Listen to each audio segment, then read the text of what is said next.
Welcome to the ByteofWhy Podcast, everyone. Happy New Year 2021.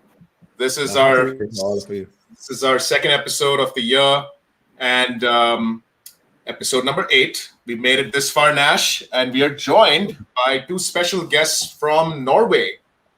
Welcome to the channel. Welcome to the show. Thank you so much for taking the time. We have Carina and Lasse from Norway.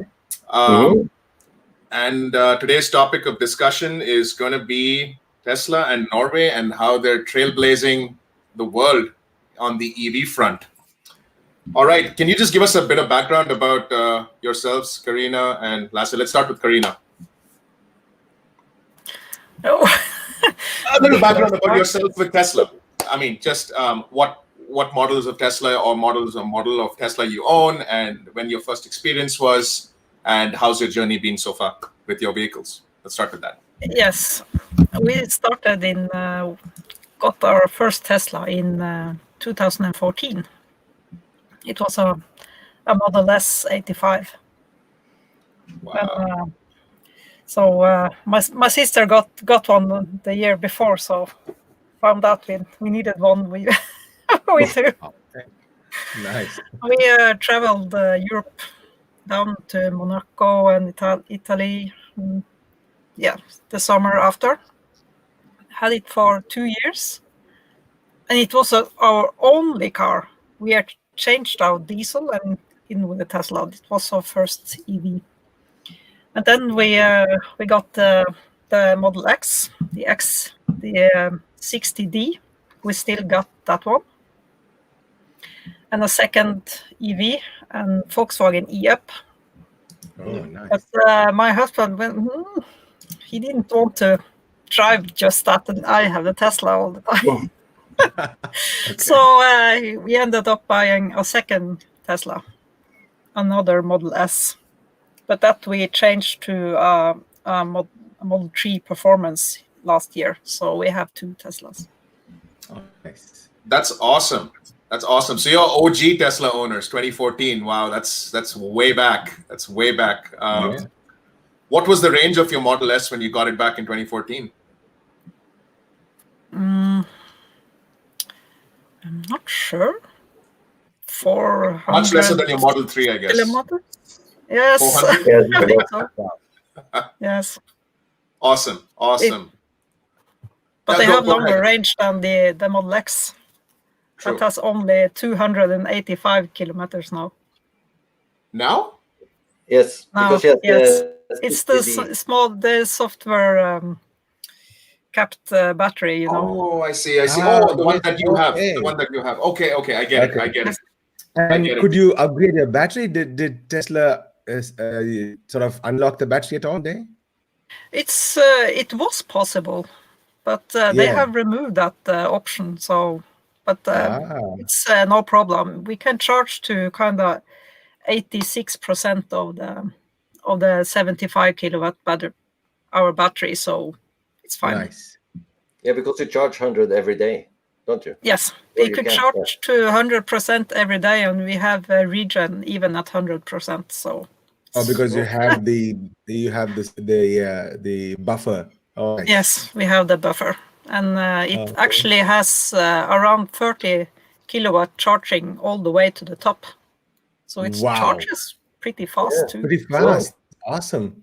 Wow. That's very interesting because Yeah. living in a country, I mean, I live in Canada, right? And where it gets as cold as sometimes in Norway, I'd like to just circle back to that point. You're saying you have regen even at 100% because I've never experienced that. I have zero regen at 100%, whether it was my Model 3 or my Model Y.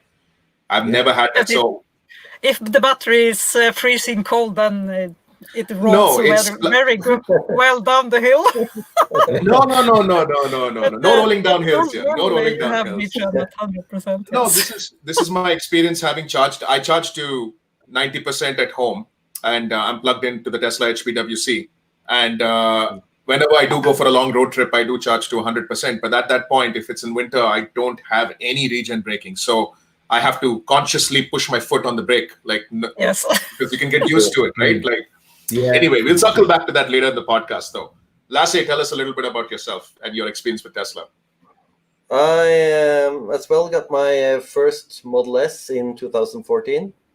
Very happy with that car. And then I got in the first referral program, you could win a Model X or win the chance to buy a Founders Edition Model X. Wow. So I won that, and then I had to change to a Model X.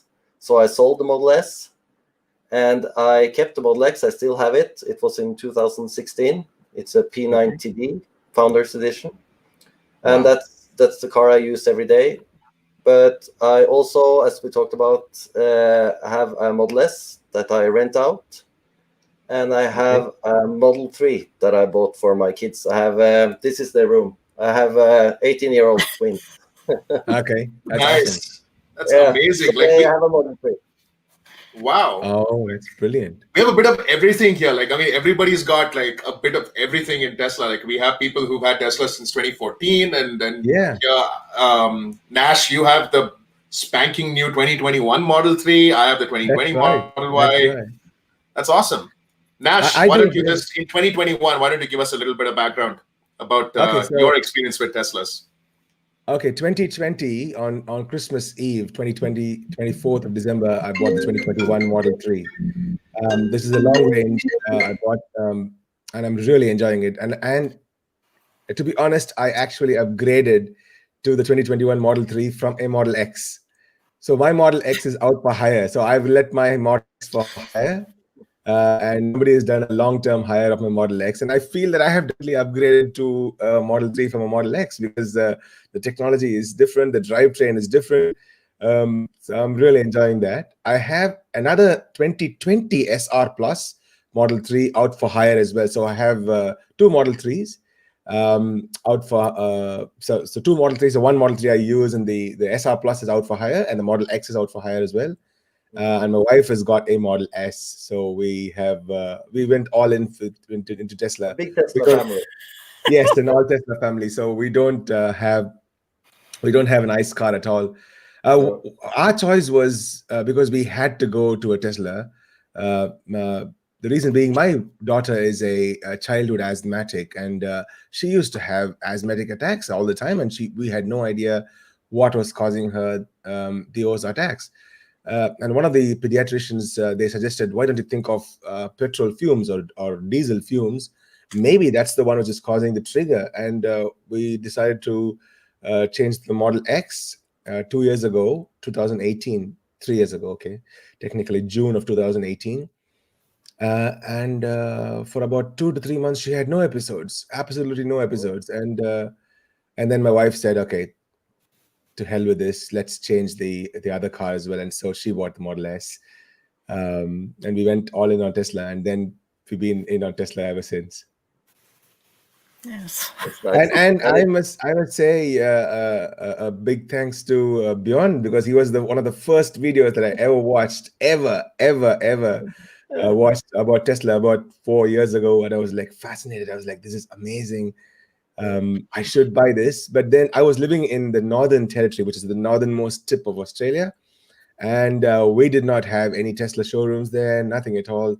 The nearest supercharger is a few thousand kilometers away, and so I was scared to buy a Tesla over there. But there is a very good mate of mine who bought a Model X in the northern tip. He's the only one who has it, or rather the second person who has a Model X in the northernmost tip. And he drove all around Australia. He did a circumnavigation trip of Australia. He proved people wrong. He proved me wrong, definitely. Yes. His name is Richard, and his YouTube channel is called Outback Tesla. Absolutely fascinating videos, because he can't go to a supercharger to charge his car. He has to charge at home. Only 6 months ago, there is a DC charger in Darwin. The place is called Darwin. The city that he lives in, his DC charger is only 22 kilowatts DC charger. So he doesn't even have a 50 kilowatt DC charger in his place. But he proved everybody wrong. He did an entire circumnavigation of Australia, went to every single peripheral city. Oh, it is an amazing experience. That's amazing. Yeah. I speak to a ton of my friends about trying to get them to buy into the concept of EVs, right? And everybody just drops this 1 penny at my doorstep saying, I go to the gas station and I charge and I fill up petrol or diesel in 3 to 5 minutes. Yeah. How long does it take for your car to charge? I said, okay, 5 it's improving. seconds. Work with me. Work with me. It's improving. It's improved drastically in the last 10 years. But I got to keep saying that. And I'm really excited for that inflection point when it's going to hit, when there are 2 inflection points, right? You have the cost per kilowatt hour metric that's dropping significantly. And there's also the charging speeds that are improving significantly. So I basically stopped talking to my gasoline diesel friend buddies and said, like, guys, I'll try to convert you guys once everything's as per your spec, where you want things to happen lightning fast, right? Yeah, it was like talking to a stone wall. They just kept dropping that one question at my doorstep, and I'm like, it's improving. That's all I can tell you guys. It's improving drastically. I have a counter argument. I tell them, you're not going to keep holding your phone and wait for it to charge all night. All it takes me is 2 seconds to plug my car in, and then I'm into the house. I'm making dinner, eating dinner, spending time with the family. The car is charged, and I have a full tank when I wake up in the morning. How many of you can do that in your cars? It's as simple as that. Yeah, but you guys are blessed. You guys are blessed in Norway with the way that the EV network has sort of exponentially exploded in your cities. Yes. Definitely, but the problem is that the sales of EVs has exploded as well. So we saw this summer that almost everyone was, having a vacation in Norway, and all the chargers everywhere were busy with people charging. And of course, Tesla didn't have a problem because they have many chargers, but all the other EVs, they had big problems because the lines were just never ending with cars wanting to charge. Yeah, I think people are starting to realize the importance of the supercharger network more and more now, and Tesla's head start in that space. And I think it's going to become that unsung hero that's going to keep the loyalty to Tesla strong. Is because even today, I bought a CHAdeMO adapter, and I've used it just once, because I wanted to try it to see if it works. And so no matter what I'm doing, I ensure that my trip is planned where I can stop at a supercharger, because that is the state of the art. It's the fastest, the least hassle, most convenient, no payment, nothing. In -20, I don't want to be out there and putting my credit card into a slot machine and entering a PIN. I just barely can unplug the supercharger cable, plug it back in, and go. That's what I want to do, right? So, very true. Yeah. All right, let's go into since we've been talking about it, I guess. I have a quick question to Carina there. How is your most recent EV experience been? So how are the supercharger networks in your region? Are there other DC fast chargers? What is the network like? I've heard from a lot of people that you guys have free entry on your ferry. You have a separate lane for EVs. So what is the experience like on a day-to-day basis in 2021? We had free on ferries and most toll free into the city, but they have removed most of those incentives. Now we pay, I think it's half the price on the ferries. Okay. And we pay, I think it's almost half we pay to drive into Oslo now. No. And they have changed it so we can only drive in the bus lane if you have passenger in the car. But that is kind of okay. It's so many EVs now, so. Yeah. So it's like it's an adaptation of a congestion charge. You see congestion charges in London, for example, right? Yeah. I've not seen it in North America yet. And none of the cities in Canada have. You do have toll, obviously, toll lanes, but you don't see like time of day based congestion charges or type of vehicle based preference given. But I guess based on what you've seen since 2014 in Norway, do you think the incentives will end for good and you'll end up paying just what everybody else pays once enough EVs have been adopted? I guess they're trying to do this to encourage adoption of EVs, right? Give you guys half the price and things like that. What are your thoughts? They say it's going to continue to be cheaper to drive because of it doesn't pollute, but they want to put on the what do you tax? Yeah. But yeah, I'm not sure what you call it. 25% extra. But that will make EVs very, very expensive now because they are more expensive than their ICE siblings. So it's too early. And you guys have the Ionity network, isn't it? Yes. Okay. We used it until they changed the prices. Oh, have the prices gone no, up? it's so expensive. Oh my God. We had just erased them from our memory. It doesn't exist. Oh dear. No, I was going to say there is an Aussie connection to the Ionity network because Ionity network uses a lot of the tritium chargers, which is an Australian company. We're very proud of them. It's a Melbourne-based company, and I live near Sydney. But a lot of your Ionity chargers are tritium chargers. But okay, now you've removed it from your charging infrastructure. Oh gosh, it's expensive now. Because they've just introduced a new charger. It's called RTM75 or something like that. It's got a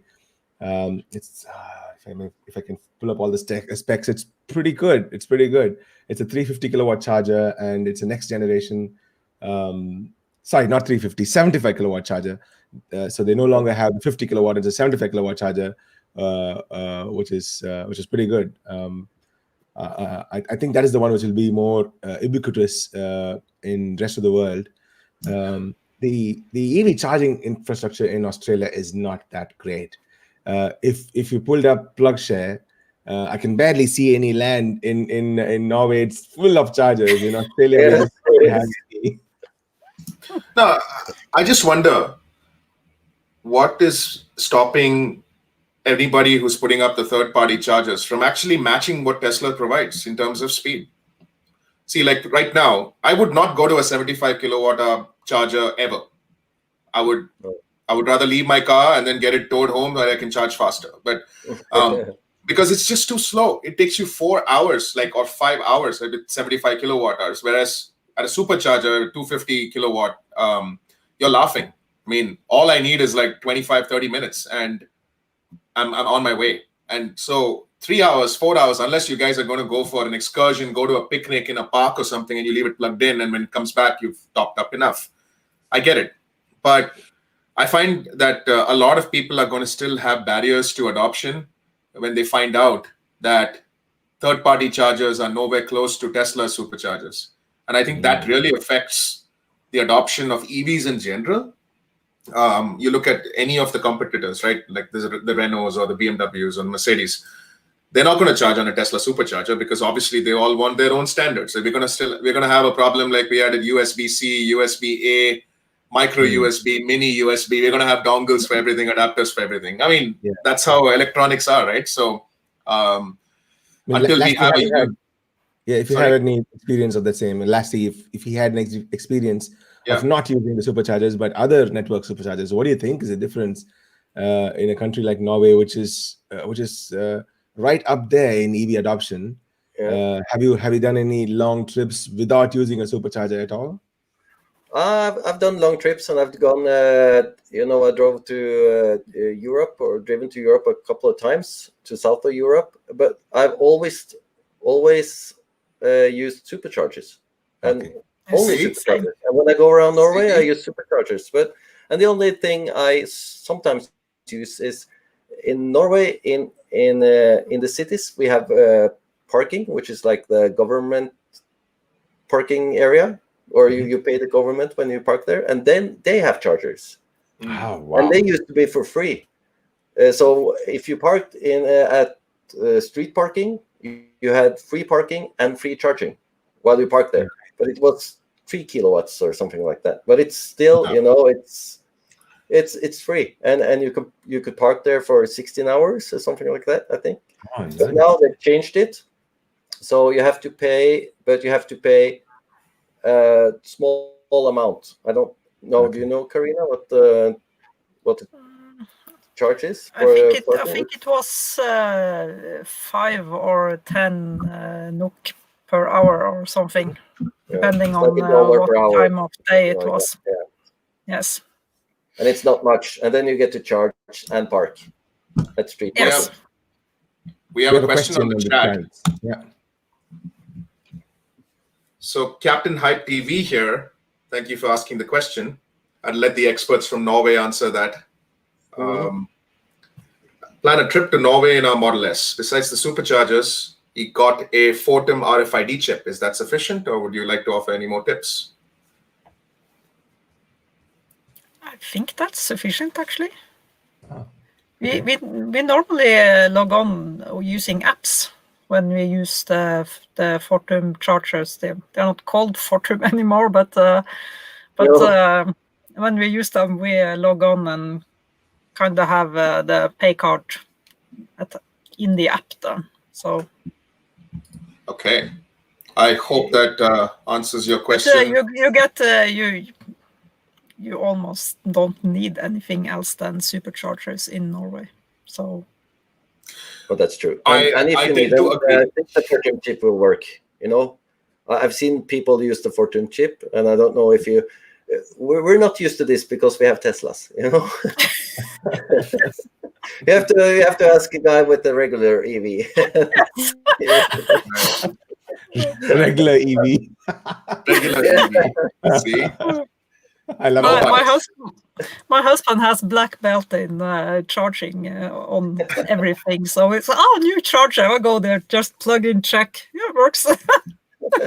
Do some check all the chargers in nearby. So I think they did that in California when they had that latest supercharger stall spring up with the maximum. I think it was 56 supercharger stalls that came up. I think somebody from the group there went and plugged into every single one to check if everyone was working. Yes. Yeah, that's some commitment, man. Oh, this is awesome. That's great. That's true. Yeah. Though I don't understand what the Fortum chip is, I tend to fully agree that superchargers are awesome and they're the way to go. Because that's what I do here personally. But I am really encouraged by the number of third-party chargers that are available now. I mean, I've lived in the same city for 6 years now, and I see the massive difference. And that's very encouraging. And in fact, the major oil and gas companies are now who basically Petro-Canada is massive here, and they have all these gas stations, right? They've started putting up EV infrastructure. I mean, not at every gas station, but along the Trans-Canada Highway, they've started slow, but it's good. It works well. They have an app, and it all links nicely. So, only problem is it requires a CHAdeMO adapter, which Tesla at the time sold for, I think, 602 Canadian dollars. Now they've dropped the price, but $600 for an adapter. I mean, oof. They don't sell the CHAdeMO adapter in Norway anymore. Tesla stopped What do you use there? Is the third party a CCS standard? Yeah, CCS. Yes, it's CCS. Yes. Yeah, I think everybody's CCS 1 crying and out. 2, is it? Is it CCS 1 and 2 or just CCS 2? CCS 2. CCS 2. Okay, awesome. Yes. So, I think everyone is crying out loud in North America to just get CCS and provide us with an adapter for CCS here, because the more it's like a manufacturing defect, right? Like if you let it start from the source, it will go across everything in the line. So the more variety you have right now, it's going to become super hard to then converge into one standard eventually. So you don't want to be in a situation where it's starting off and you have CCS, CHAdeMO, and SAEJ something, and Tesla's own. I was very surprised when Aptera, I don't know if you guys have heard of Aptera, they've got this nice trike type vehicle. They've got Tesla's charging on, they have the Tesla charging slot on their car, which is very interesting, because I was like, I've never seen any other car have a Tesla like port that you can plug into. So they must obviously be working with Tesla or have figured it out or reverse engineered it or done something that they're able to work with a supercharger. So I can add a bit of context here. Sorry, Lasse, go on after you. No, in the US you have a different port. The Tesla has a different port than other cars, Exactly. right? Yeah. Yes. Yeah. We don't do that in Exactly. Europe. So in Australia and in Norway, everywhere else, we have the Type 2 adapter, and that is the J1772, and the CCS2, which is a inbuilt adapter, which has both the 1772 Type 2 plug and the CCS2. That is what we have here. We have a few CHAdeMO plugs. Particularly the older Tritium chargers had both CHAdeMO and CCS1. So I have a CHAdeMO adapter in my Tesla, just in case I want to use those. Now I can add a little bit of context with regards to supercharging. So my nearest supercharger is about 70 kilometers south of me. So I don't have a supercharger in Wollongong. I live in Wollongong, which is about an hour south of Sydney. So I don't live in Sydney per se. So I live in Wollongong, which is a university town, and we have steel here and stuff like that. It's coming, buddy. You're getting yours. Yes. You're getting a Wollongong supercharger Q4. Q4. Yeah. And we've been going around looking at places and seeing if anybody's gotten any permits yet. But Q4 of 2021, we are getting our first superchargers. We hope it's going to be a V3. We don't have a V3 here anywhere. You will get a V3 most likely. Everything Tesla's been putting up in the last year or so has been V3s. Like even here, even here, like because of the traffic between the city of Calgary and Edmonton, it's a straight line, but there's so many Tesla at the city of Edmonton that's here did not have any service center. So everybody used to come to the city of Calgary to pick up their cars for the province of Alberta, for everyone in the next province of Saskatchewan. Everybody would drive into the city where I stay to pick up their Teslas. And so now, and then drive off to their own cities, right? So they've actually installed a V2 supercharger, like in the city of Calgary and then city of Edmonton. And now in between, they've now got V3s. And the difference is blinding fast. Like I don't go to the V2s anymore because they're a waste of my time. Like when it can charge at 1800 kilometers an hour, why the hell would you go to something that's going to charge at 650? I mean, fair enough. And I tried at 1800. This is when it's minus 30 outside. So, and that's really remarkably fast. And obviously it's like a phone, right? Everybody here has experience using the superchargers. So at its peak, you get 1800, which is phenomenal, according to me. And I don't see why they would want to put V2s anywhere. But anyway. No, I was just going to make one more comment. So in 2018, I did a trip to Melbourne, which is about 2,000 kilometers, I think, if I remember right. So we made it as an experimental trip, my friend and I. So we drove to Melbourne. The onward journey was exclusively non-Tesla superchargers. I made an entire video of that, how long it takes to charge and in each of the chargers. So some places I only had 50 kilowatt chargers, but in some places I had 350 kilowatt chargers. We have ultra rapid chargers here from Tritium, of course, which are ultra rapid 350 kilowatt chargers. So we can use that too. But unfortunately, I only had a 75D Model X back then. And the 75D has a lower state of charge. The rate of charging is slower as well. The capacity is small as well. I only get 320 kilometers for a full, or rather, the app says 320 kilometers for a full charge. Nash, I like your emphasis on unfortunately. We're talking about a Tesla Model X here. That's true. It's a Model X as well. That's true. I knew. Nice. I know the numbers. Yeah, that's true. That is true. First world problems, these are. Absolutely, I think so, and I think really it puts into perspective the problems Tesla needs to solve to actually become truly global, and not just with the Model 3. If they can make a smaller Model X, if they can make the Model Y have the gull wing doors, that would be nice. I would like that. On those lines, I want to add one more point for everybody who's watching. If you guys do follow Green the Only, he sent out a screenshot from the recent 0.35.5 update. There's a screenshot when the car starts off, when the startup happens. There's a screenshot which shows that there possibly is an air suspension coming, because there is an icon for air suspension on the Model Y. I wonder if a Model Y is going to get air suspension. I don't want to be Oh I man, don't know, I'm gonna seriously. I went from a 2019 Model 3 to a 2020 Model Y, and I'm having to go to a 2021 Model Y now. Like the number of changes they've introduced since I bought my car has just been phenomenal. I've been trying to stomach every one of them, like the heated steering wheel. I've been screaming out loud on Twitter, "Give me a heated steering wheel," and it comes right after I buy my car. Right? Like That's typical. I'm just hoping. I don't even mind paying money for it. Please, Tesla, make it. If you're watching, please make it a retrofit. It just is a steering wheel. That's all. You can pull the one out and put a brand new one in. I'll pay you money to do that. Like, and they've also changed the trim. They've changed the trim inside the Model Y now.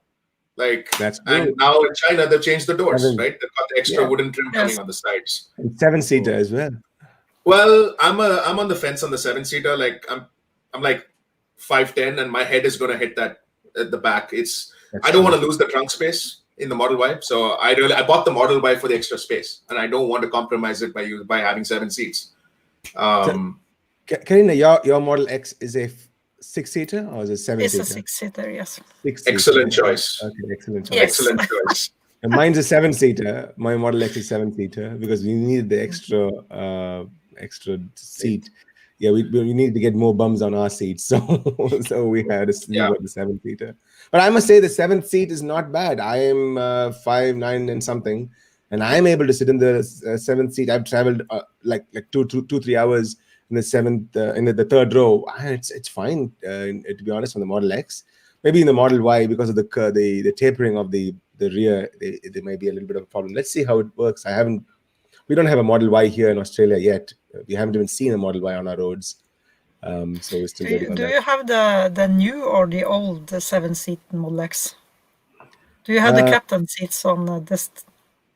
On the middle, no. The center row, no captain seats. I have the newer one without the captain seats. Yeah. So mine's a flatbed. So mine will go all the way and so we want flatbed and this one and the 7-seater. So yeah. That's the only thing I don't like about the Model X, the 6-seater, that you can't make it a flatbed because when you're shopping at IKEA, you have to bring your trailer. So right. Once again, but nevertheless, I was able to fit in 23 soil bags, 23 normal size soil bags. Yeah, in my Model X. Flatbed, 23 in. We brought it home, no problem at all. Fantastic. I have like I said, I have twins, 18 years old, and they are 205. It's like what is it? 6'7", 6'8", something like that. They're really tall. They have to, go like this under all doors and stuff like that. So they are very happy with the Model X because we have the 6-seater, and if they sit in on the first row, they have their head up in the window, because yeah, I know what you mean. In the door, and if the window wasn't there, they would sit like this, So it's the only car they can sit and relax. Next time you want to teach them a lesson. You bought the Model 3 for them. Yes, They'll hate you. And when I use the Model 3, if they have used it, it's like if I use easy entry, and they are driving the car after me, you see the seat keep going backwards, after easy entry. My easy entry isn't good enough. It's like, wow. I'm going. Nash and I actually made a comparison video of the dimensions of the Model 3 and Model Y. Every single metric, not just the hardware that's in the car, but the metrics that matter. Like what is the angle between the torso and when you're sitting. Like for me, the Model 3, I'm actually glad I traded it in because for me it was affecting my lower spine. Because I have lower back problems, and the angle in which I was sitting, my knees were coming up too high. So if you look at this is my back and this is my torso. My torso was up like this, right? My back is straight, but my legs are coming up because it was too compact for me. Yes. And for the type of person I am, like height, width, and things like that. So this would cause me a lot of lower back stiffness when I would go for even say 3-hour drives. And I was like, okay, something's not right here. But the massive difference in the Model Y is because they've put the risers for the seats. It's the same seats, but they've got the risers, right? That makes a huge difference. Yeah. And your legs and your thighs sort of suddenly no longer like this, but it's just flat. Yeah. It's just flat, and that makes a massive ergonomic difference. So we did a jumped lot on of the Model Y, metrics like, straight away because we were like, we want to keep this car 5 years. This is the car to keep. So we did measurements like measurements from the seat at its lowest position and the steering wheel with its highest position. We looked at what is the ingress and egress, the available heights for ingress and egress in the front seats and the back seats. If it's a tall person, how tall they can be before the head starts to hit, stuff like that. Loads and loads of measurements. I'm hoping that people sort of watch it and they get an idea as to what is happening and stuff like that, you know.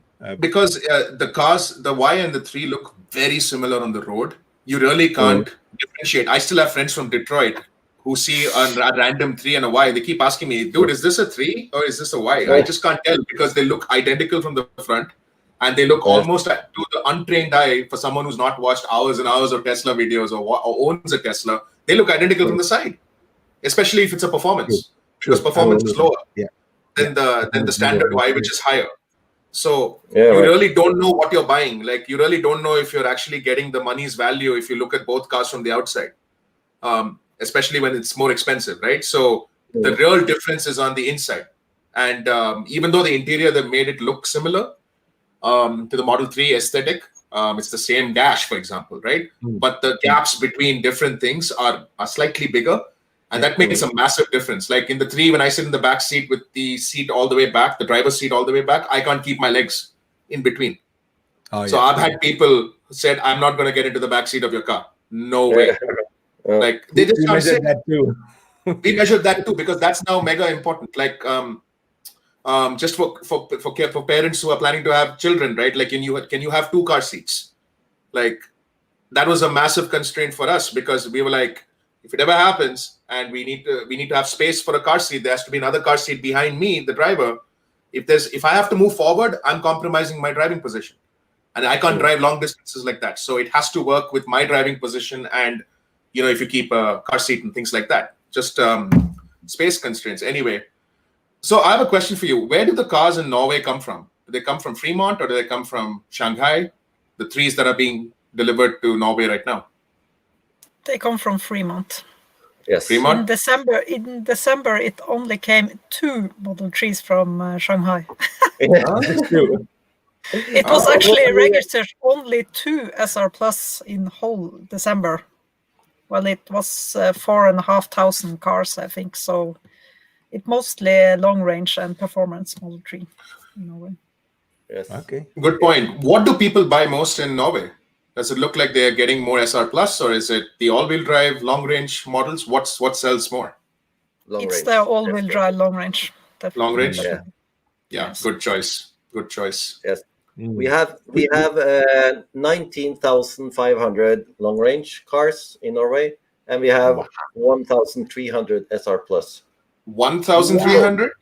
Yes. So it's almost nothing. 20 times. It's not 10%.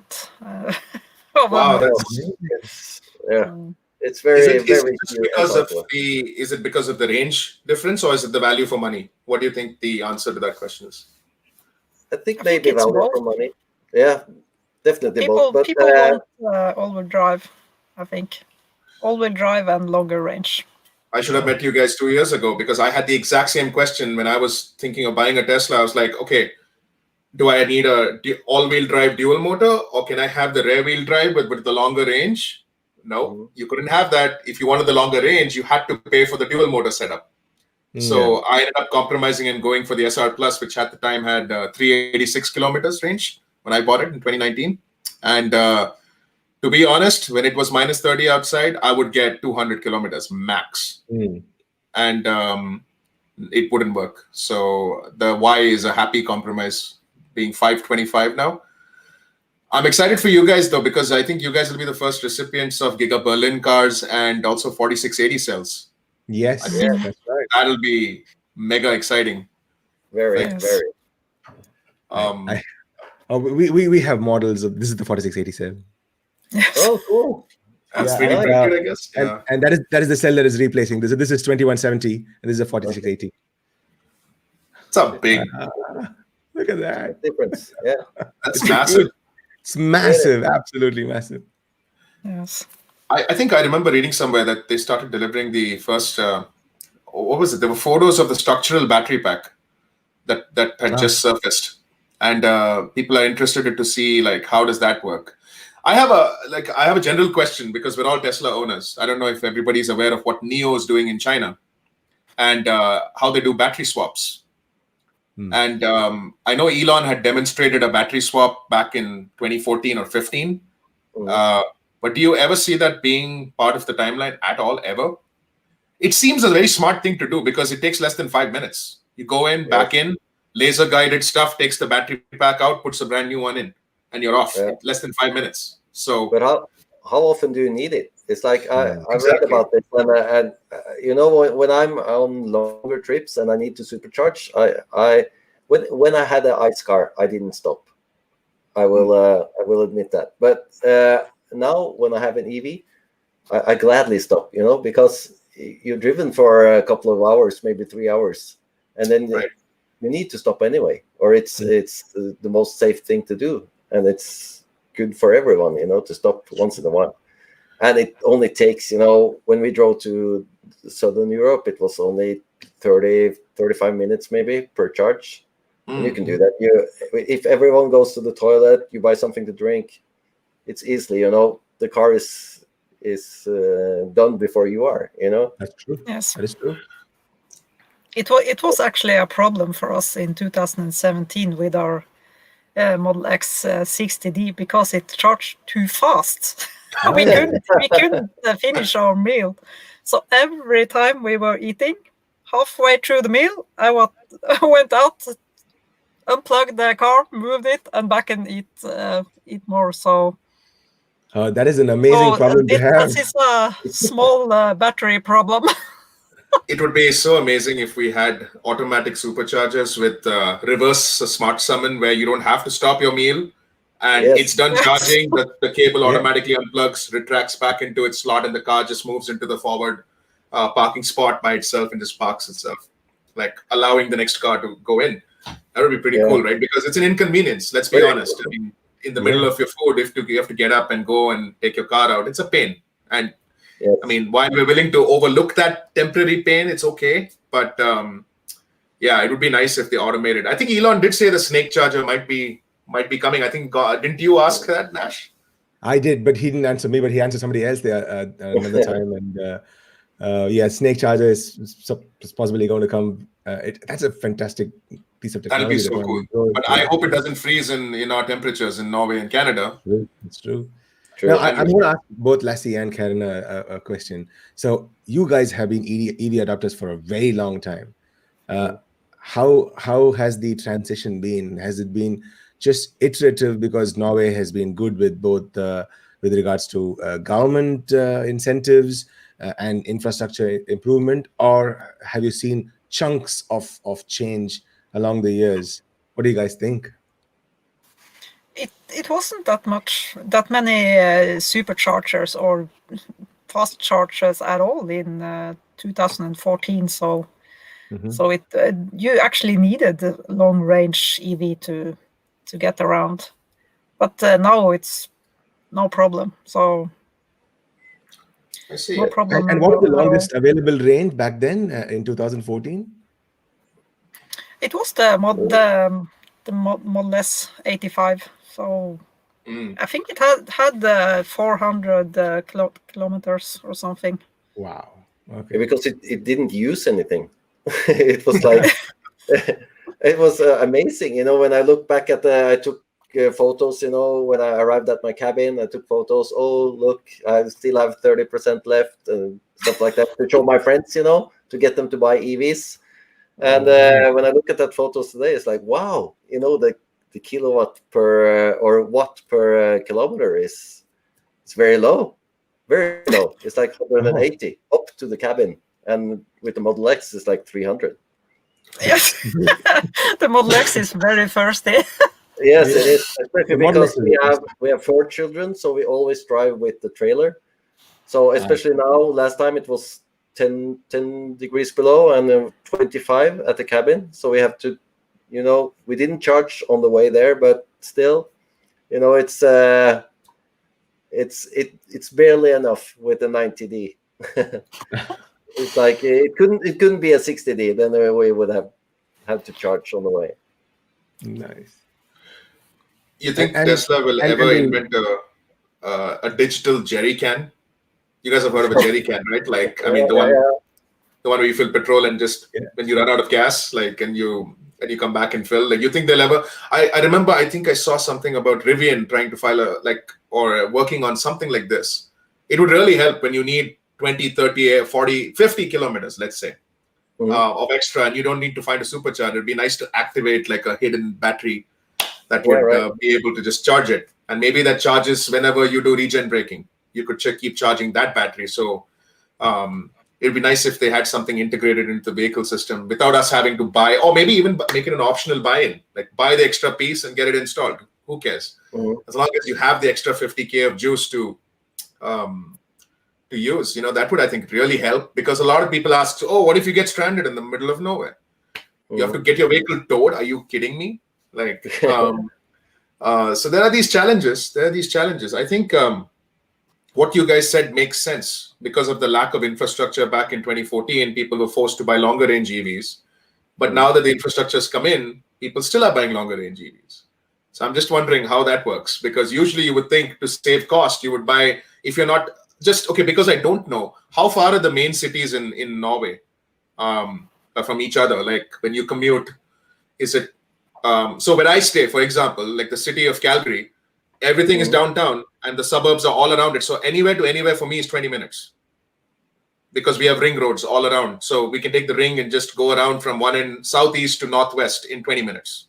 Yes. So 40 kilometers in 25, 30 minutes. So that's how fast we can get there. Is it like that in Norway? How's the structure of roads? Are things crammed together? Do you guys have to commute long distances or short distances, generally speaking?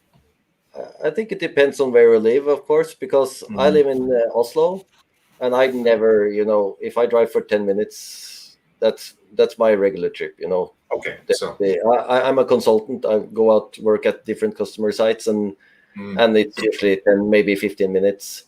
But if you live in Bergen, for example, the city is much wider. You have to go. There's different islands. You have to and bridges and tunnels and stuff like that. So I guess they are driving much more than us in Oslo. And Carina, you live outside Oslo? Yes. So you have a commute to Oslo every day, right? I work from home for the moment, but it takes 25 minutes by car to come into my office. So and 25 minutes is how much distance traveled? Because if you take a big city like Chicago during rush hour, 25 minutes, you've traveled 100 meters. Like, it's 21 kilometers. Okay, that's not bad. So that's like here, basically. So I travel every day 25 kilometers to work, go to work, and it's about 25 kilometers, 20 minutes or something like that. Now I have a very interesting website that I want to show you. I'm sure you guys have seen this. Have you seen sparkcharge.io? And they have these boosters. They're called Roadies, ROADIE. So they're actually external battery packs, and they can fast charge your car. That's a very interesting concept. I'll just put that up where they just bring batteries and they just help you charge the car. So if you're stranded somewhere, this will be a beautiful way to sort of quick charge your car for the extra 50 or 60 kilometers. These ones. So these are called Spark Charge Roadie. They're just batteries. They can just stack those batteries up to bring juice to your car. This is an interesting concept. I'm not sure how much of use it will be in a place like Norway. In Australia, it'll be brilliant because our charging network is not that great. This will be phenomenal. That'd be pretty cool. Yeah. I would love to go for something like this. Try it out at least. Yeah, these are ultra fast chargers. They are not slow by any stretch of imagination. And you can see them stacking those batteries up. They are just stackable batteries. This one. That's pretty cool. Interesting. So how many kilowatts is it for one battery? Do you know? I can tell you that. Let me just. So here. Oh. So they have packages 7 kilowatt hours. And basically, the more batteries, the more distance. Yeah. But then, no, wait. Why am I reading this wrong? Everything reads the same. Level 1 package, 2 and 3 all read the same. So what's the difference? I'll go with the level 1 if the price is. I mean, what's the point of level 2 and 3? Okay. Somebody needs to fix the website or at least make it a little clearer. Yeah, I'm not sure what's the story there. You would think that the miles of range is more on more batteries. I mean, it makes sense. Yeah. And the kilowatt hour. Yeah, I mean, somebody copy pasted the same content over when making the template and forgot to update it after, I guess. Oh man. Anyway, so they have two solutions. You see, one is called the Boost EV, and the other one's called Rody. Yeah. I can give you actually. You know what? There was. So this one has both CHAdeMO. You can use the Tesla plug, the CCS1, CCS2. All of that can be used here. The charging speed. So if you go to the just scroll down. Let me just reshare that tab. Yeah, if you scroll down and so level 1, level 2, they have. Wait, sorry, I was in Boost TV. You want me to go to the Rody? Yes, please, Rody. Yeah. So this is the one we were looking at, and all of them are the same. Go up. That one. There you go. That's the one. So this one gives you. Yeah. So level 1 is up to 6.5 miles every hour. Level 2 is 20 miles every hour. I'm not sure what level 3 is. DC fast charge. That one, the last one is the cost, the installation cost, and charge speed is the one in the middle. With regards to portability and stuff like that, it's only £50 per battery, I suppose, or per pack. So it is an energy dense pack. I'm not sure if you guys would need it in Norway at all. You guys have chargers everywhere in every nook and cranny. We don't have that. I guess we are spoiled. I don't see the need for something like that. Maybe the guys living, or people living up way north in Norway are like, what are you talking about? I don't think the chargers are very common up there. Completely agreed, right? Like even here in Canada, like the furthest north that we can go, it varies depending on the province. Like right now we have one city north of us that's 300 kilometers, that's city of Edmonton. That's where the last Tesla supercharger is. Like, so if I want to go to Fort Mac, which is a massive oil hub, I can't go. Like, it's too far. I just can't go. Right. Unless I find some mom and pop shop that's willing to allow me to plug into their wall outlet, which is fine. But why would I struggle so much? Right? It's about constantly the struggle. Like, how much do I need to struggle where I live to be able to buy a Tesla and use a Tesla? Am I putting myself through way more than what I should be doing? And can I wait another 5 years and let it be even more prevalent? And but that leads me to my question to you are people actively engaged in educating the general public about EVs in Norway? Because here there's still a lot of unknowns. A lot of people don't know a lot about how much is available, what is kilowatt, watt hour per kilometer, or cost per kilowatt hour of battery versus $1.50 for fuel, for example, right? The metrics in the EV world don't necessarily directly correlate to the ones that people are used to seeing, like when it comes to filling up a car, or concept of charging doesn't even exist. A gas station, for example, right? Like I don't think there's enough being done in order to make things simpler. Like, for example, the watt hour per kilometer metric in our cars, right? It could be something simpler. Like, don't make it so complex for me. Like, for someone who doesn't know about these things, who's buying a Tesla for the first time because Teslas are cool, how do you educate them about these different metrics until, if someone doesn't know, right? There are a bunch of gaps that we hear how is it in Norway? Like, are there active communities? Like, are people talking EV? Like, is it promoted heavily on TV? Not on TV, maybe, but you have the what's it called? Elbil. Okay, 2014. Foreningen, the Elbil community. They are talking very much about all the EVs and fighting for the rights for continued. So you both bought your first Teslas back in 14, right? Like, yes. From then on, like, you can see a massive influx of Teslas. So what happened then? How did you hear about a Model S?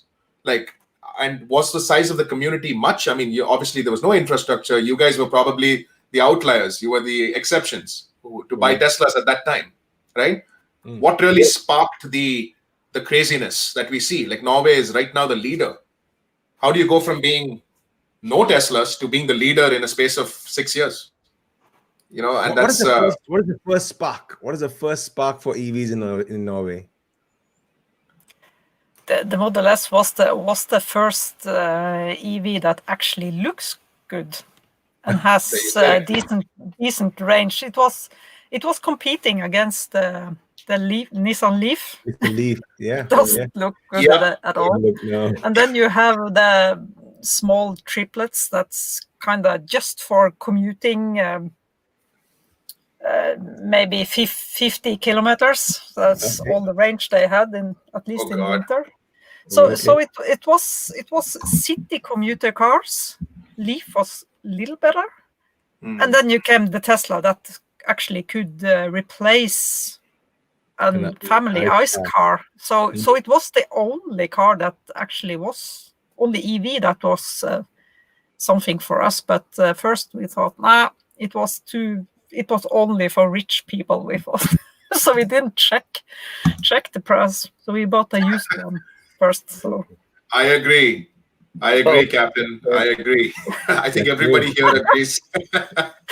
You know what? I have the first to look good, 1000%. Totally agree.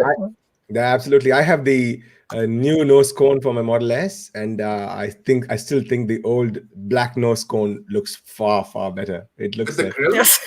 Not the grill, the black nose cone. The full flat I black nose absolutely cone. love it. Yeah. Oh man. I have the new nose cone, but yeah. Both our Model S's have been the veteran with the nose cone, so kind of feel the heart for that one. Absolutely, I love it. I really like. I think that's beautiful. Are you guys looking forward to the possible new refresh that's going to be announced at some point? Next week. We hope it's on the earnings call. We hope it's in February. Next week. Hopefully, because we see the numbers for the Model S, at least in Norway, they drop very. Last year it was, I don't know. Do you remember, Carina? It wasn't much sales of Tesla Model S. It was 625. No, that was Model X. Yeah, so it was even less, 356.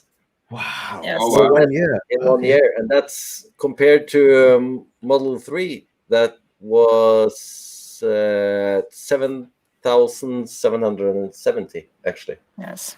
So it's the numbers have dropped extremely much the last few years. And the same with the Model X actually. But I think the biggest reason for that is the price increase. When they removed the 75 kilowatt hour battery, then ordinary people couldn't afford it any longer. And now Tesla has actually increased the prices on the Model S and X, so it's so expensive. That's true. We could our X is 4 years old. We can't afford to buy a new Model X. It's over twice the value of our current one. So okay. We looked at when we were deciding to buy. We originally wanted to buy a Model X, but as soon as the Y dropped and we saw the price, and we saw almost all the YouTube videos about comparing the X to the Y, and the Y being less than half the price of the cost of the Model X here that we wanted the 6-seater. we were like, oh my God, Model X, you can wait. Like, you can wait for the next 10 years. Thank you so much. I'll buy 3 Model Ys with the same amount of money that I need to buy 1 Model X. Like, and I'll switch between driving all of them. That's okay. But it's just, I don't know. And Elon has also said this, that I think they're going to keep the S and the X purely for sentimental reasons because they're not their cash cows. The cash cows are the 3 and the Y right now, and the Cybertruck, I think.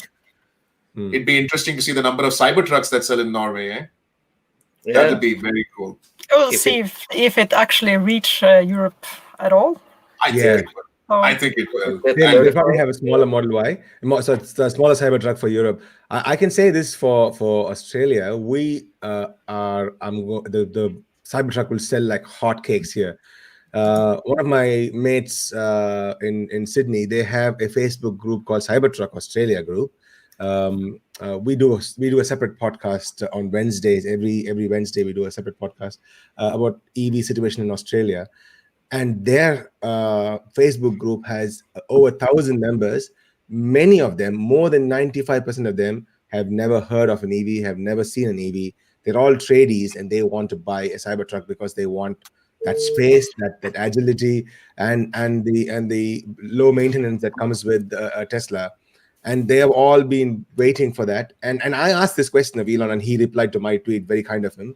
I asked him, there are rumors going around that the Cybertruck will not come to Australia. And I told him, we do not want a baby Cybertruck. No, our trading will not buy a baby Cybertruck here.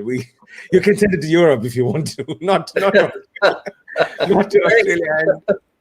No, it'd be very cool. And he replied to said, he said that, no, the original Cybertruck will come to Australia if it passes the regulations. And we looked at our regulations. We have a regulation called ADR, Australian Design Rules.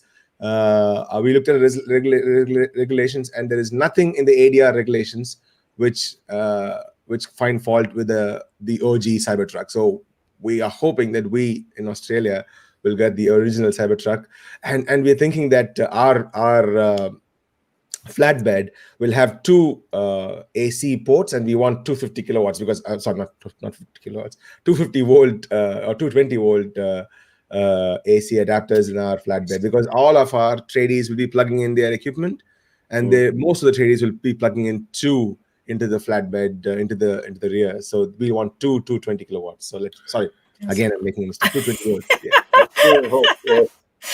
I think the Cybertruck has started appealing to a lot of people who weren't generally speaking truck people like me. I was not. I've always been into sedans, and I love a long sedan. That's all I kept driving, and I would love to be able to afford a Model S at some point when Tesla is able to drop the price to a point where it's affordable for the average Joe.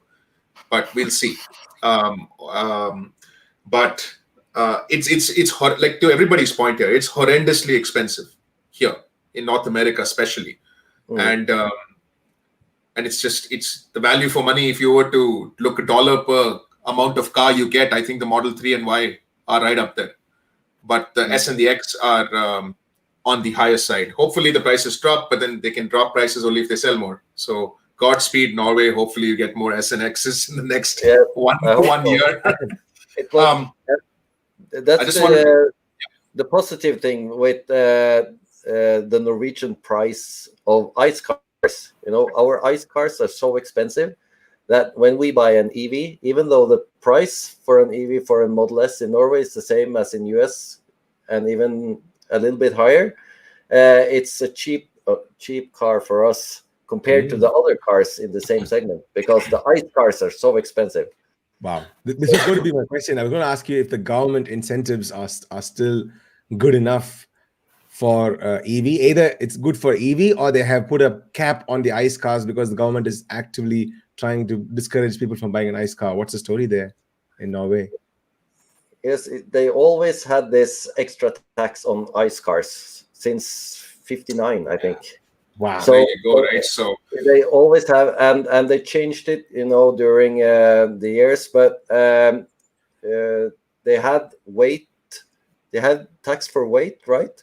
And now they have for CO2 emission, and they have for engine size, I think, like cubic on the engine.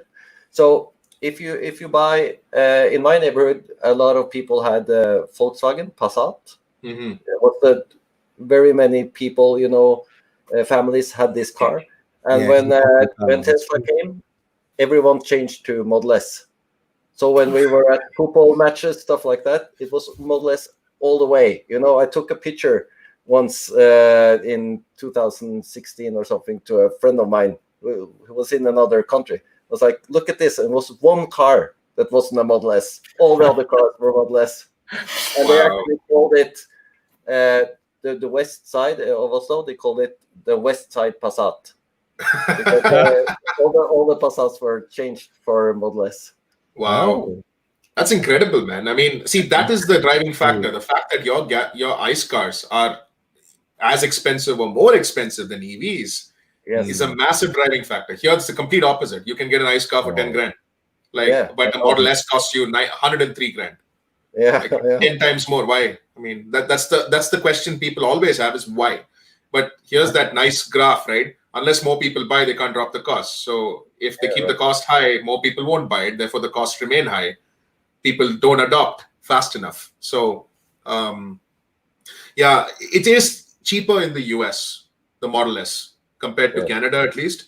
And that gap and, the exchange rate doesn't help between here and there. And plus they're obviously padding extra cost to cover themselves for the shipping from Fremont to here, right? Like all that added, the difference is massive. So anyway. I can talk about Australia. We have one of the most highest priced Teslas anywhere in the world, I think. I can give you a quick comparison. Our Tesla Model Model 3 SR Plus starts at $72,000 without any of the add-ons, which is 471,814 NOK. That is 471,814. That's like a long range in Norway. Yes. Yeah. So that is our cost. So we have a very expensive Tesla experience here, and we are very thankful that the 2021 refresh that is going to come to us is going to come from Shanghai. So we are getting the SR Plus from Shanghai. The performance is coming from Fremont. Long range is coming from Shanghai as well. And we are really. I'm sure that you get all variants from Shanghai. I think that just makes sense. To start with, the performance is going to come from Fremont is what we've heard from our sources here in Tesla, that the long range is going to come from Shanghai. The SR Plus is going to come from Shanghai. The performance is probably going to come from Fremont. It's initially to start with till Shanghai ramps up, I suppose. But our prices are really expensive.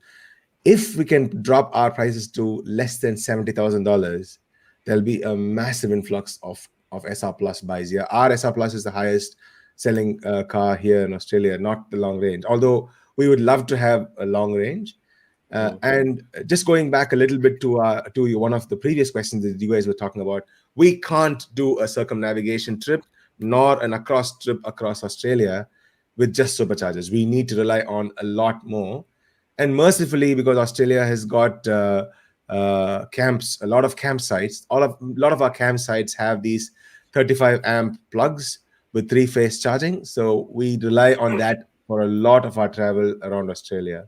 Yeah, right. And we wish that we have the government incentive and approach that Norway has, where they price the ICE cars along with an EVs, or rather have some sort of parity between the two cars. We wish our governments do that, but I don't think it will happen. Here in Canada, they just the government introduced a $5,000 rebate, but then the province-wide, every province has its own rules. So where I live, it's oil country. So there's like zero incentive for EV here. But on the other side of me, they've got, I think, $8,000 incentive. So automatically your cost drops. In Quebec, on the complete eastern seaboard, they've got even more like incentives. So you're paying very less for an EV if you live on either extreme of Canada, but you're paying extremely high if you're in the center band. So the ownership cost experience varies dramatically based on where you stay in the country. So it's interesting. And I think ultimately, I'll say EV has won in this country if they can win over Alberta, because we are pure oil. Like this is the single source of oil for the entire country. So If you can win over electric vehicles here, then yes, the EV. Then we've completely made the transformation. Before we wrap up, I have one last question. This is talking about FSD. Considering that we have representatives from Canada, me, and from Norway, who is next slated to get FSD, and Australia, who is hopeful FSD beta AU.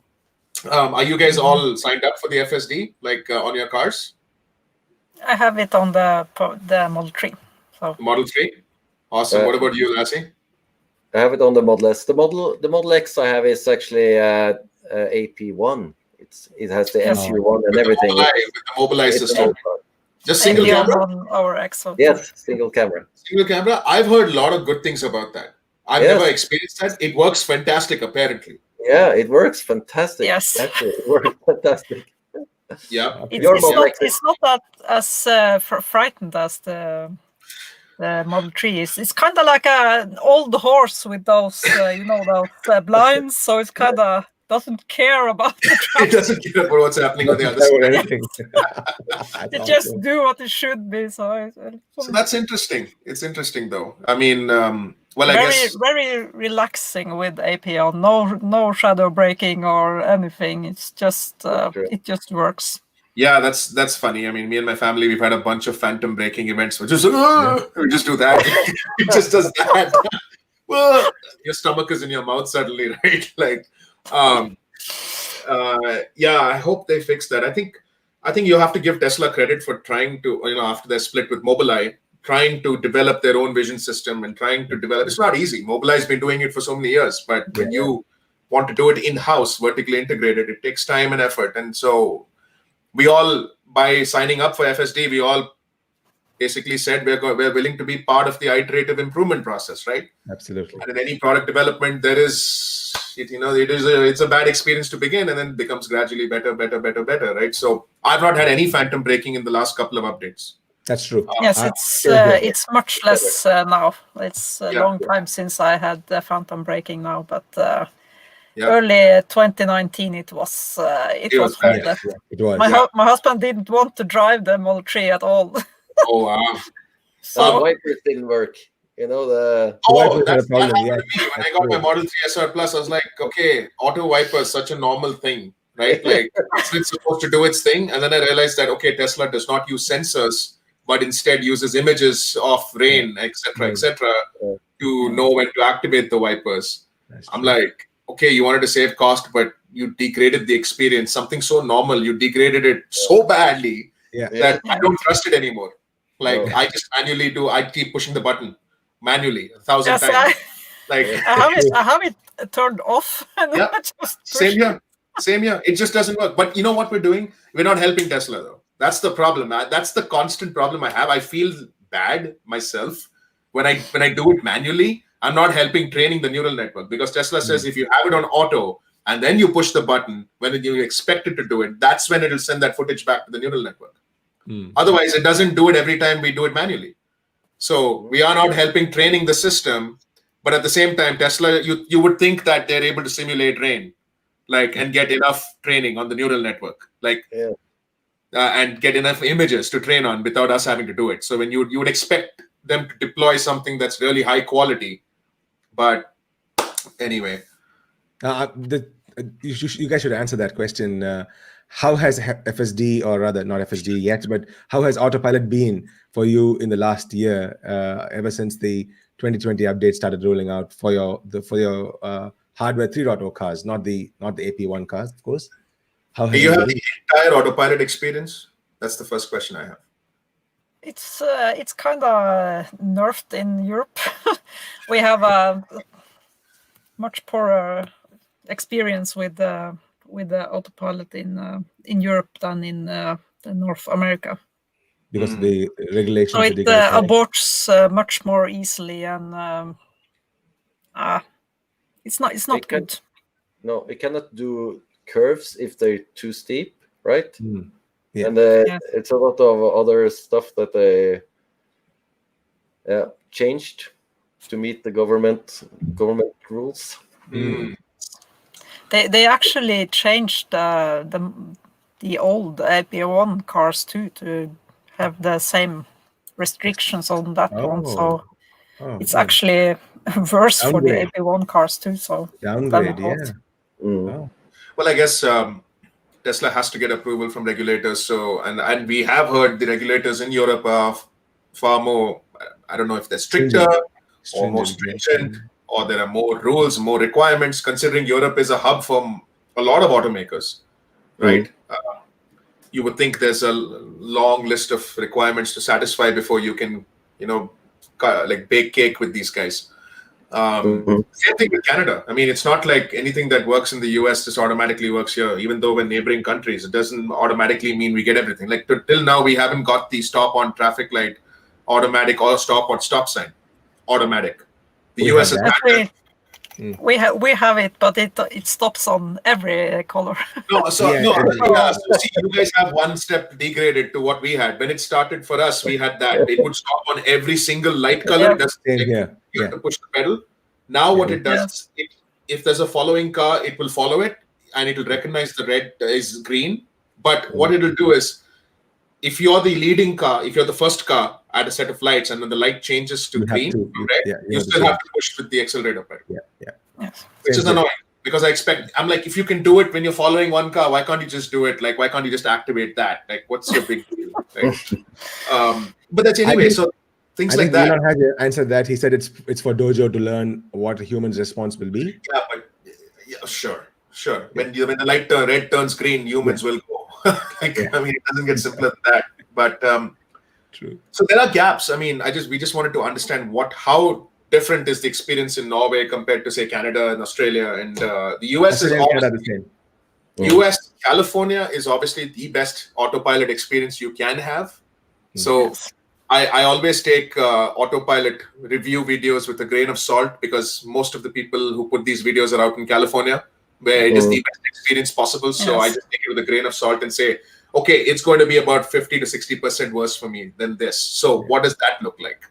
And I try to imagine. Okay, so if you guys are interested, a bunch of YouTubers in Australia, we do AP runs. They're called autopilot runs. Every single time a software update comes, we do something called Urban Autopilot Challenge. We choose nearly the same route, and we engage autopilot and see how many times we have to disengage in this route. So that sort of gives people a perspective how the improvements have happened. It's not like every software update autopilot improves. Sometimes there are massive regressions as well. Sometimes, and we've seen that. And we like to just be open about the fact that not every software update improves the experience. It does sometimes. Certain things break. So to make certain things, you got to break certain things, and that's fact with code. Code is never complete. You ask any coder, they're like, okay, you put out any core functions, they're not finished. There's always something you can improve, right? And that's the Tesla story, I guess. It's continuous improvement all the time. Guys, I have just one question, completely unrelated to Tesla. I hope you guys are all safe in Norway. The COVID has not affected you guys, your families, or any of them. I hope everything is okay, because Australia has done really well, but we're really always concerned about the remainder of the world. Absolutely. I was watching a funny video. Yeah. Are you guys okay? Oh, definitely. Yes. And we Norway actually have done very good in the COVID situation. We if you look at Sweden, it's about the same, and it's the country, and it's they have 10 times more fatality than we do. Wow. Twice the population and 10 times more fatalities. So it's very sad. The Sweden method wasn't good. Didn't work that well. I think that approach took a little bit of a U-turn. It worked for a bit and then just stopped working completely, I guess, that approach. Yes. And now everybody gets the shot. Okay. Australia is the best in the world right now, along with New Zealand, though, I think. Like, there's a lot of sports going on in Australia with spectators in stadiums, and people are like, I was watching a funny video the other day. I think it was Canadians watch random stuff on YouTube, and they were watching a sport that was like a match of cricket that was being played between India and Australia, and they're like, how do they have spectators in the crowd? Like, what's going on? Like, do they live on another planet? Like, it is really that good. I mean, the situation as Australia has been very good at that. Australia has been good. Managing the situation. And our national averages are very, very low. I think overall we had only 4,000 cases in the entire run for the entire country. 4,000 odd cases. Maybe 12,000. I can't remember the exact. It was 12,000, I think. But New South Wales, the state that I live in, has had many days of zero cases. The neighboring states have all had zero cases as well. So we're doing well. Most of our people who are positive are in hotel quarantine. We've had a few cases of international tennis players because Australian Open is going to start now. So we have a few international players who are in hotel quarantine. One or two of them have become positive. Their support staff have become positive. They're all in quarantine. So I mean, it's kudos to the government that they're able to control this and nip this in the bud. Of course, we have the advantage of being a large country with smaller population density as well. So we still have that. But also, Yes. On a happy note, though, the latest nation as well. Yeah. On a happy note, though, the latest FSD beta dropped last night, as per Brandon. And it only was bug fixes, but and Elon did say beta 10 or 11 is when we might see it being slightly more prevalent and go out to more people. But we don't know if that's going to be more early access people or just general public. I don't think it's ready for prime time, though, general public wise, because you have to focus too much. I think you have to focus more than autopilot right now. Because you're letting the car do. It's that feeling when you first got an autopilot, you took your hands off the steering wheel, and you're like, it's doing its thing. Oh my god! And now the car's going to do everything. It's going to be nerve wracking for me. I think. Sorry. With the AP1, in the first when you got autopilot, you didn't have to touch the wheel, at all. I felt like you could drive for 5 minutes or something. Wow. Without touching the wheel. It was autopilot. It was like driving all the time. You could see the wheel. I have movies that, you could see the wheel going around, not touching it at all. No way. It would take turns? Yeah, no, only on the highway and stuff like that. On the highway, yeah. Okay, you mean auto steer, basically. Yeah, and on the smaller roads as well, of course, as long as the lines were clear. But then it was very... See, you said a very important point, Lasse. Very important point. See, you mentioned as long as the lines are clear. That is my only concern right now with FSD beta and what I'm seeing, the footage I'm seeing of people in the US showing it. I mean, we do have Dirty Tesla who's in Michigan and he's got winter there and he's showing different things, right? But I don't know. I just don't know. Canada, we've got sheet ice on our roads right now. It's been that way for freaking 2 months now. And we're waiting. I mean, Mother Franca on Twitter, he nicely said this is day 93 when we don't have FSD beta. Hats off to him. Shout out to Mother Franca in the house. But he's our FSD beta campaign manager in Canada.